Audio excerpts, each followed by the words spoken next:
In today's video, I'm going to teach you how to allow others to share their screens in Microsoft Teams. Whether you're hosting a meeting with colleagues or collaborating on a project, being able to let participants share their screens is a crucial feature. To get started, make sure you've joined or started the meeting in Microsoft Teams.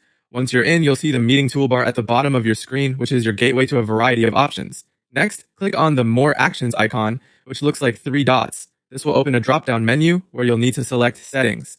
From there, proceed to Meeting Options. This section will allow you to tailor how your meeting operates, particularly when it comes to screen sharing. When you find yourself in the Meeting Options, look for the section labeled Who Can Present.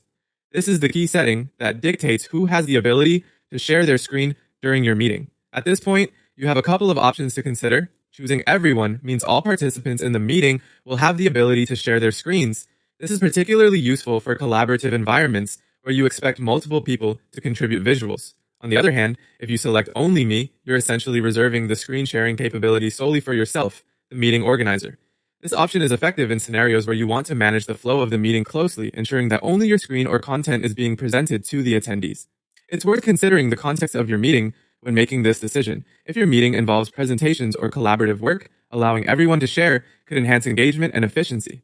However, for more formal or structured sessions, limiting the screen sharing to just yourself might be more appropriate.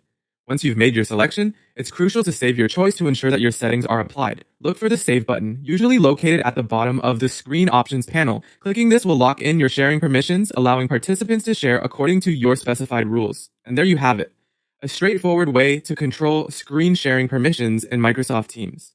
By mastering this setting, you can create a more organized and effective meeting environment catering to the specific needs of your team or organization. Thanks for watching, and I hope this guide helps you manage your meetings more effectively. If you found this video useful, don't forget to like and subscribe for more helpful tech tips.